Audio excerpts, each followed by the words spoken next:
Sige po. Ako, ako si Kenji S. Hokyo ay nagpapahayag na si Jesucristo ay aking tagapagligtas, aking Panginoon at Diyos. Ako ay tumatanggap sa pagpapahayag ng pananampalataya ng iglesyang ito na totoo sa aking paniniwala. Ako ay nagagalak na mapasakop sa pamahalaan at disiplina ng iglesia. Aking hangad sa tulong ng Diyos na mahalin at ingatan ang samahan at kapatiran. Isa kapatuparan ang mga tungkulin bilang miyembro. Dumalo sa mga pagtitipon ng iglesia, manalangin para sa gawain at patutuo ng iglesia, at magbigay ng tulong sa iglesia sa pamamagitan ng aking mga kaloob at ikapo. Hangaring palaguin, patibayin ang kabanalan at pag-ibig sa ikapupuri at ikalulwalhati ng Diyos.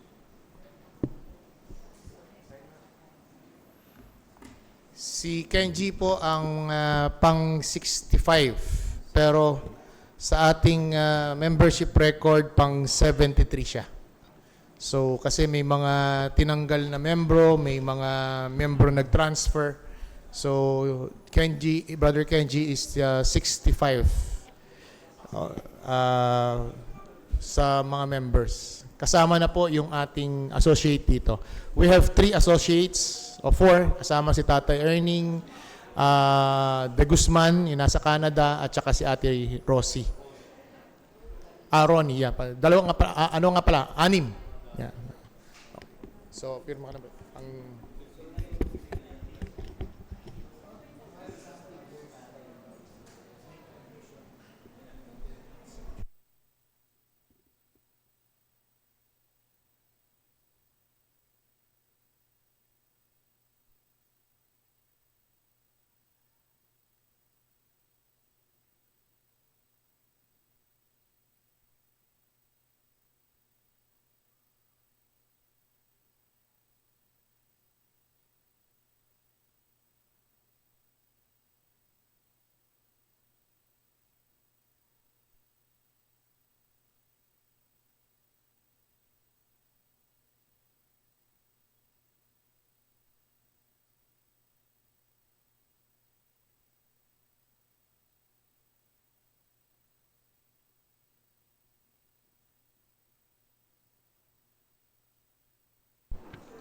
Isa pong magandang hapon sa ating lahat.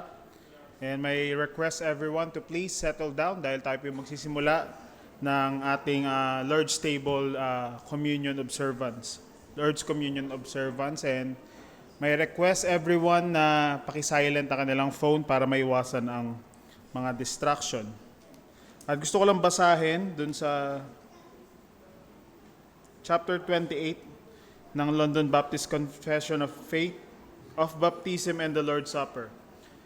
Sa Article 1, Baptism and the Lord's Supper are ordinances of positive and sovereign institution appointed by the Lord Jesus, the only lawgiver, to be continued in His church to the end of the world. So kanina nasaksihan natin yung baptism ni Kenji. At ngayon, ito naman yung pagpapatuloy na dapat nating gawin, which is i-observe yung Lord's Table.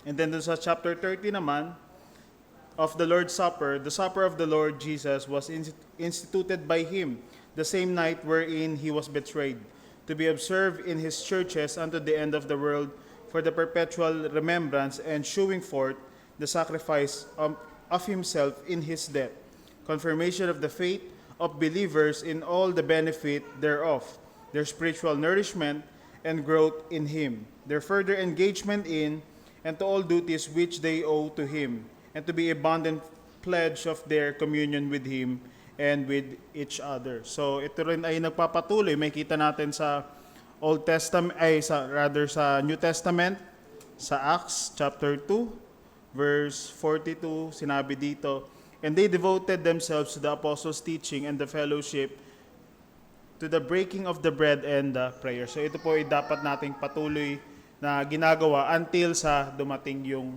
Panginoon. So tayo pong lahat ay magsitayo bilang paghahanda sa ating communion, and let us sing, "To God be the glory."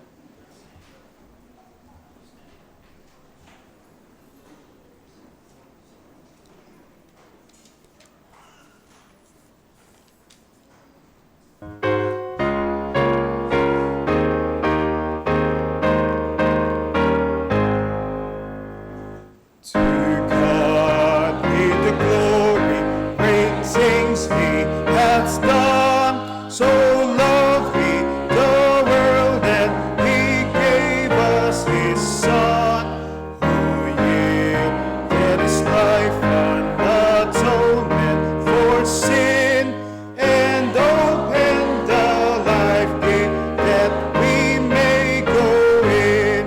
Praise the Lord, praise the Lord, let the earth hear His voice.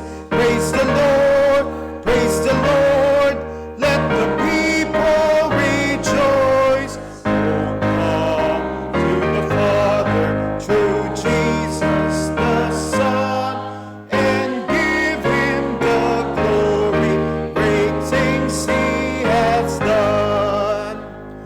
Oh, perfect redemption, the purchase of blood, to every believer, the promise of God, the heartless offender who truly believes, that moment from Jesus, forgiveness receives. Praise the Lord, praise the Lord, let the earth hear His voice. Praise the Lord, praise the Lord, let the people rejoice. Oh, come to the Father through Jesus the Son, and give Him the glory, great things He has done.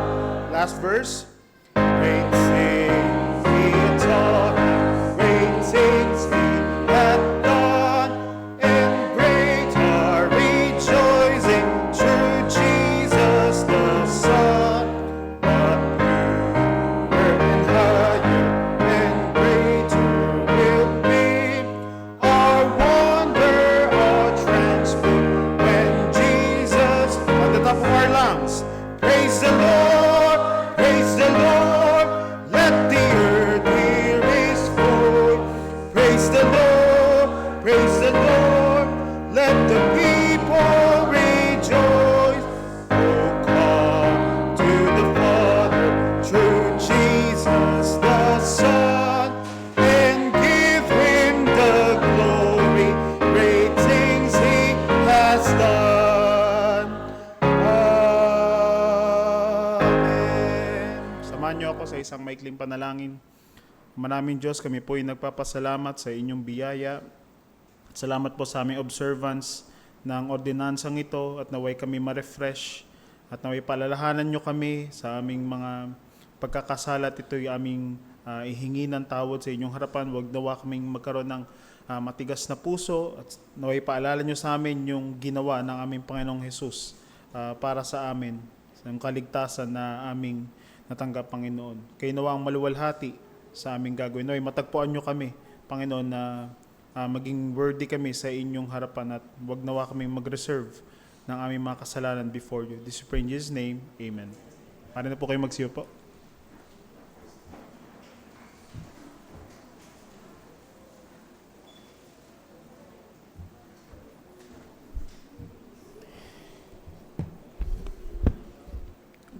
Para po sa ating scripture reading na pinaka-sermon text tonight, this afternoon, tayo po ay nasa patuloy ng pag-aaral sa Road to Calvary series in our Lord's Table observance. And I would like to request your Bible to open your Bibles in Matthew chapter 16, particularly in verse 21 to 23. Matthew chapter 16, verses 21 to 23. From that time, Jesus began to show His disciples that He must go to Jerusalem and suffered many things from the elders, the chief priests, the scribes, and be killed, and on the third day be raised. And Peter took Him aside and began to rebuke Him, saying, Far be it from you, Lord, this shall never happen to you. But he turned and said to Peter, "Get behind me, Satan. You are a hindrance to me, for you are not setting your mind on the things of God, but on the things of man." So narito po tayo sa isang pivotal moment. Pivotal, bakit po? Kasi kung papansinin po natin yung arrangement ni Mateo ng paglalahad ng mga pangyayari, makikita po natin, bago po itong verse 21, yung previous verses po na section ng same chapter, chapter 16, verses 13 hanggang 20, ano pong account ito? If you're going to look into your Bibles, this is the account that Jesus confesses that Jesus is Christ. And dun po sa verse na ito, sinabi rin ni Jesus na mapalad ka, Pedro, sapagkat inihayag sa'yo, nireveal sa'yo ito ng aking Ama kung sino ako. At sabi niya, I will build my church. At ang pintuan man ng Hades, ng demonyo, ng impyerno ay hindi maaaring pigilan, supilin ang pagtatayo ko ng aking iglesia. What a remarkable moment for Peter para makonfess niya na for 3 long years na kasama niya ang Panginoong Jesucristo, sa pamamagitan ng banal na Espiritu, ay na-confess niya kung sino si Kristo. Kasi tinanong ni Kristo sino sa tingin ninyo kung sino ako? Ano sabi ng mga tao? And yet, all of the sudden, si Peter ay nag-express because of the revelation of the Father. Pero take note, pinagbawalan sila ni Jesus. Verse 20, Then he strictly charged the disciples not to tell no one that he was the Christ. And from that day, binanggit niya kung bakit. Bakit ayaw niyang sabihin ng kanyang mga alagad yung kanyang tunay na identity? It's because, sabi niya, ito yung 3 bagay dito sa verses 21 to verse 23. First, we will see here the revelation of suffering of Christ. In verse 21, it's very clear. Jesus revealed his sufferings. In verse 22, we see the reaction of Peter upon the revelation of Christ. But in verse 23, he received the rebuke from Jesus. So 3 bagay, 3 simpleng bagay. Revelation of Jesus, who he was. What is revelation of his suffering. Secondly, the reaction of Peter. Verse 22. And verse 23, the rebuke from Jesus. First and foremost, tingnan po natin ang revelation of his suffering. Jesus, knowing his divine mission, alam po niya In the very first place, kung paano po si John the Baptist, alam niya kung ano ang kanyang misyon, siya'y maghahanda lamang ng daan ng ating Panginoong Jesucristo, alam din ni Jesus in the very first place yung kanyang misyon. I keep on saying, the cross, the shadow of the cross, looms over the manger. It is the cross ang shadow doon sa sabsaban. And the incarnation of Christ, we all know, it unveils the painful truth of the impending suffering, death of Christ. Kaya nga sabi sa verse 21, take note the word mass. There is the emphatic word of mass. Verse 21. Right? Verse 21. Sabi doon sa verse 21, from that time, Jesus began to show his disciple that he must go to Jerusalem. That he must suffer many things from the hands of, from the elders, chief priests, and scribes. That he must be killed, and that he must be on the 3rd day be raised. This plan was not a last-minute plan. But it is the very core of God's redemptive strategy. This is something that had been agreed upon before the foundation of the world. This has been agreed upon before the eternal council in heaven. This is what the theologians called covenant of redemption. Na nagkasundo ang Diyos Ama, Diyos Anak, Diyos Banal na Espiritu, kung paano nila ililigtas ang makasalanan. Dahil alam nila na si Adan ay susuway. Alam nila na mauhulog ang unang Adan sa kasalanan. Kaya bago pa mangyari ang lahat, bago pa simulan ang mga bagay na ito, meron ng kasunduan ang banal na Trinidad. Kaya alam mismo ng Panginoong Jesucristo ang pangangailangan ng krus. Alam ng Panginoong Jesucristo ang pangangailangan kung bakit siya naparito. Sapagkat kung hindi magaganap ang mga bagay na ito, walang sino man ang maliligtas. Walang iglesyang maaaring itatag. Walang kalipunan ng mga mananampalataya. Walang ordinansa ng bautismo. Walang ordinansa ng banal na hapunan. So this revelation of the suffering of Christ is intentional. And that's why we are commemorating it. We are celebrating it. We have agreed every first Sunday of the month, we as a church will observe this ordinance of Lord's Supper. But secondly, in verse 22, the reaction of Peter. Remember, keep in mind, God the Father revealed to him that he was the Christ. Jesus was the Christ. So with all the heightened emotion, kumilos ang Diyos sa akin, kinangusap ang Diyos sa akin. I was in cloud 9. All of the sudden, ang aking Panginoong Jesucristo ay mamamatay. Papatayin. Pinagtatangkaang patayin. Dadakpin, pahihirapan, parurusahan. Peter, filled with love and concern, reacts vehemently with much denial.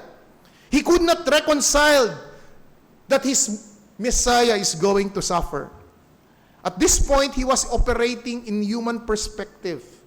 A perspective that is valued the comfort and don't want any sacrifice. Diba, let's put it this way. Aminado naman tayo, hindi naman talaga lahat tayo ay nagwe-welcome ng pain and suffering and trials. Hanggat maaari nga, iniiwas natin yan. That's the human instinct. Instinct natin yun na talagang lumayo, umiwas sa suffering and pain. And even in conflict. Diba, something is wrong with you when you say, diba, something is wrong in you when you say, nasasabihin mo, teka, I love stress. Come on, stress, come on, bring it on. It's insanity kung ganun ang damdamin mo, right? At dito makikita natin, mga kapatid, tandaan naman natin, intindihin natin si Pedro na kung bakit niya nabanggit ang mga bagay na ito. Tandaan naman natin si Pedro na punong-puno siya ng emosyon at napakataas ng kanyang emosyon. At tandaan natin, padalos-dalos si Pedro, right? That's his personality. He's very impulsive. Impulsive siya sa kanyang personality. Remember in the transfiguration in the mountain, di pa sabi niya, ang suggestion niya, gagawan ko kayo ng tabernakulo, tatlo kayo, tigikisa. Si Elijah, si Moses, tsaka si kayo, para wag nang umalis. May tahanan na kayo. And that's the impulsiveness ni Pedro. And once again, in this particular text, it's being demonstrated. It's being shown the impulsiveness of Peter. And that's why that's his reaction. Far be it from me, Lord. But the shocking rebuke comes from the Lord Jesus Christ himself. It was a truly shocking and I would say unforgettable rebuke. Unforgettable because this is one of the most unpleasant incident that probably will mark in the heart of Peter. Ito yung isang probabling rebuke ng Panginoong Jesucristo na talagang pupunit at umukit talaga sa kanyang puso. Diba? Lumagay kayo kay Pedro. Tawagin kayo ng Panginoong Jesucristong Satanas. Hindi ba uukit sa puso mo yun? Hindi ka ba magtatanda na from a cloud nine bigla kang binuhusan ng malamig na tubig? O hindi lang malamig, mainit na tubig yung binuhus sa'yo na talagang nainit at tapaso ka. Well, tanda naman natin, the word Satan here is in the Greek word adversary. And we all know, in the very verse start, Satan is an adversary of God even from the beginning. Even from the very pages of the book of Genesis, Genesis chapter 3, Satan was there. And we know that Satan was in the form of a serpent. And due to the fall, the seed of the woman will be always in constant conflict with the ancient serpent. It has been predicted, it has been prophesied na ganun talaga ang mangyayari. Na laging merong oposisyon, laging merong kalaban, merong laging tututol. And Satan will always seek to divert, to derail.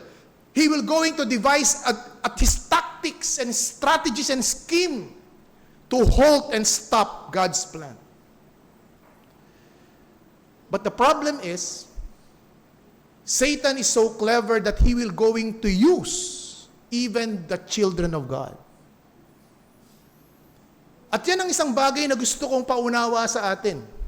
Na kahit tayong mga mananampalataya ay maaaring kasangkapanin ng dyablo upang gamitin tayo sa paghahadlang sa kalooban ng Diyos. Satan will use all things to influence. He will use all people, especially unbelievers. Mas madali niyang impluwensya ng mga unbelievers. Mas madali niyang gamitin at kasangkapanin ng mga hindi mananampalataya at akitin, dayain, ilure ang mga mananampalataya. Maaari niyang gamitin din ang kapwa mananampalataya. Maaaring gamitin ng dyablo ang mga taong nakapaligid sa mananampalatayang kanyang minamahal, the people he loved, the people he served, and even the people he helped. Satan will get and will use whatever means and influence to get the upper hand. And that is the lesson that we need to understand. This is the crux of our struggle. We need to prioritize. When we prioritize our own desires and comfort other than God's will. That is one problem within us. We oftentimes prioritize our own desires and comfort other than God's will. And that's what happened. That is one thing that really primary happened dito sa pangyayaring ito. Ayaw ni Pedrong umalis ang Panginoong Jesucristo. Ayaw ni Pedrong mawalay sa kanilang Panginoong Jesucristo. Pero hindi na alam, sa pamamagitan ng paraan ng paghihiwalay ng Panginoong Jesucristo sa kanila, dun pa lamang magkakaroon ng saysay ang kanyang pagparito. Dun magkakaroon ng kahulugan. Dun pa lamang matutupad ang kanyang misyon. Ikalawang lesson, we must recognize, brethren, we must recognize there is Peter moment, quote-unquote, Peter moment. And we do have all those Peter moments in us. When we try to steer God in the direction that we think it's better. Yung bang inaakala natin na siguro mas maganda ganito gagawin ko. Mas mabibigay kaluwalhatian ko ang Panginoon. Mas lalaganap ang Ebanghelyo. Isang bagay dito is yung application natin sa regulative principle of worship. When we induce the things that we perceive sa ikakaganda ng ating pananambahan, sa igaganda ng ating pagtitipon, mas maa-attract natin ang mga tao, mas papasukin tayo ng tao. We devise schemes and programs and activities to draw people, pero ang intensyon natin maganda. Ang intensyon natin tama. Pero ito ay taliwas sa kalooban ng Panginoon.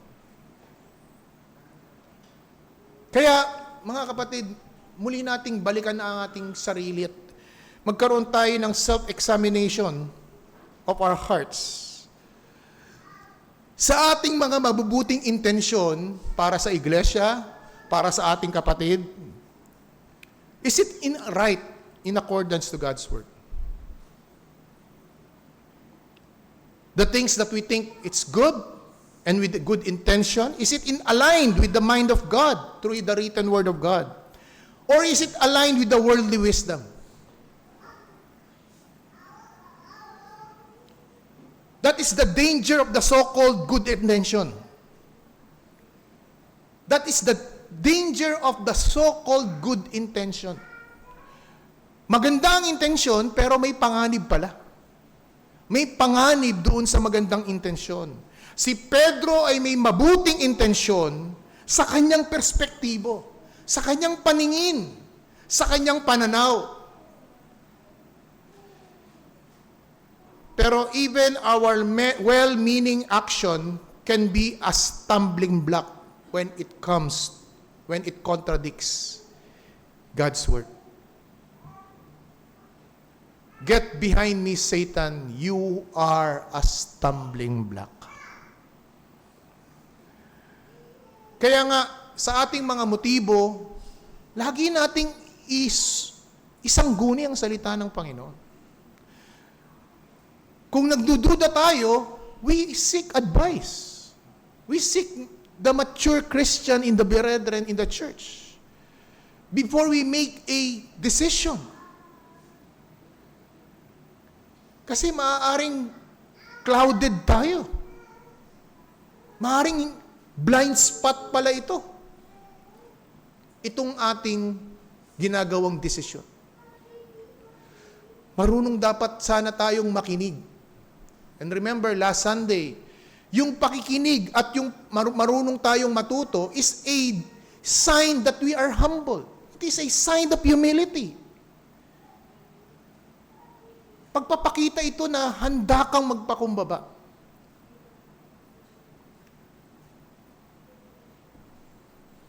And last lesson, let us remember that Satan was already a defeated foe. The cross of Christ was the trophy. The empty tomb was the emblem of Satan's defeat. Yun ang tropeyo. Yung libingang walang laman. Yung krus na walang tao. Yan ang tropeyo na patunay na talunan na ang dyablo. He may won some battles, but Christ already won the war. And that depicts our Christian living. That's why we continue to struggle because Satan ay patuloy pa rin siyang nag-i-influence sa atin. Kailan ba matatapos ang impluensya ng Diablo? Sa second coming ni Christ. Na totally dadalhin na siya sa lake of fire kasama ng kanyang mga dinaya at kasama ng mga rebels, kasama ng mga those who ignore the gospel of Christ. Kaya anong sabi doon sa Revelations 21 verse 8? Sino-sino ang mga pupunta sa lake of fire? Hindi lamang mga idolaters, hindi lang mga adulterers, hindi lamang mga swindlers, di ba? Liars go to hell.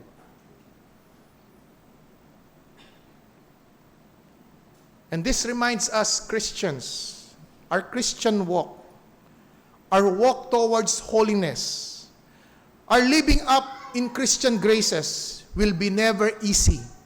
It will never be a walk in the park. But it is a crossing to a raging flood that there is a strong current and strong tide. Ganun ang description ng buhay Kristiyano. Na sa ating paglakad sa araw-araw, hindi ito parang namamasyal ka sa parke. Kung hindi tumatawid ka sa isang mapanganib na rumaragasang baha, na malakas ang current, that is the picture of a Christian life, na pwede kang tangayin. But thanks be to God, John 10:28-29, I gave you eternal life. No one can snatch them out in my hand. And my Father who is greater than all, no one can snatch them out of my Father's hand. For the Father and I are one. Bagamat ganito ang kondisyon natin mga kapatid, na sa araw-araw natin nakikipagbaka tayo sa tukso, sa temptation, we can look up to our captain, the perfecter of our faith, the finisher of our faith, our Lord Jesus Christ. He has already won the battle. He has already won the war. Satan may won some battles, but Christ won the war.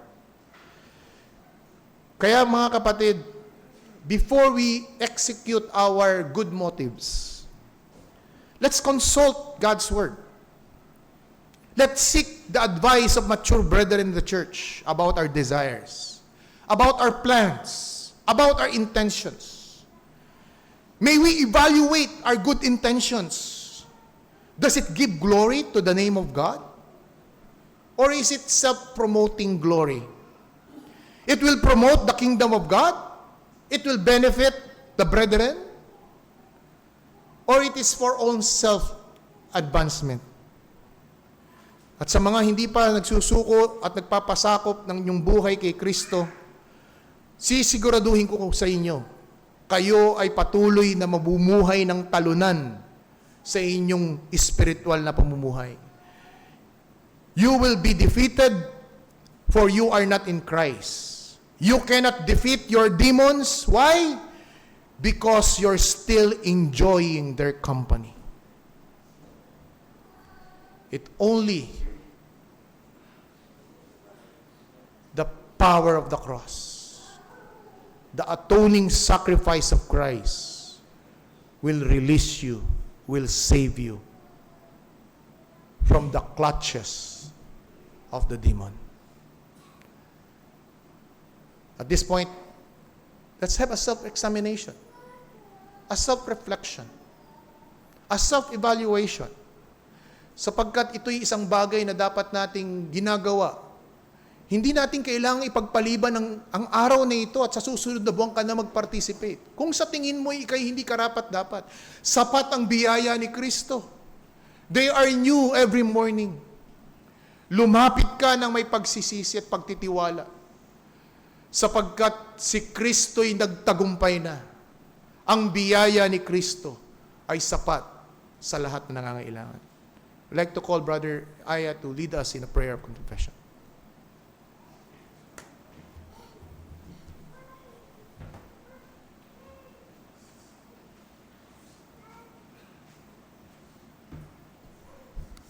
Hello? Sige, manalangin tayo mga kapatid. Dear Lord Jesus, we'd like to dedicate this time para lumapit sa inyo. In that way, pakikinggan kami ng aming Panginoong Diyos the Father sa lahat ng ginawa namin simula sa lugar na to, sa aming mga bahay, sa aming mga kanya-kanyang trabaho, sa iba't ibang lugar na napupuntahan namin, sa iba't ibang tao na nakakasalamuhan namin. We know, Lord, makasalanan po kami. We confess, we know na ang sin ay nasa dugo namin. And the only way for us to be cleansed is through our Lord Jesus Christ.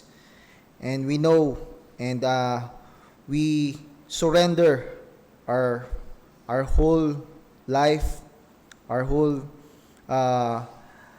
entity ng aming kanya-kanyang buhay. We surrender our faith, and our life to you, our Lord Jesus Christ, our Savior.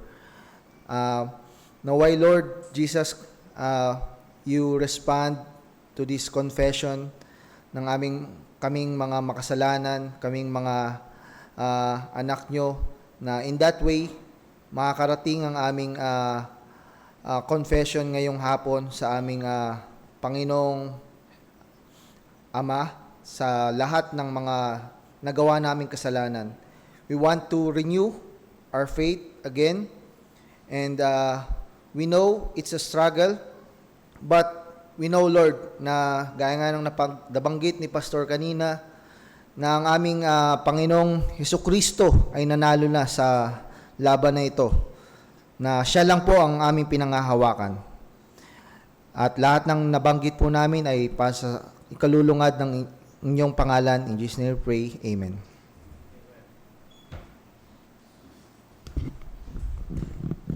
Awitin po natin ang Behold the Lamb.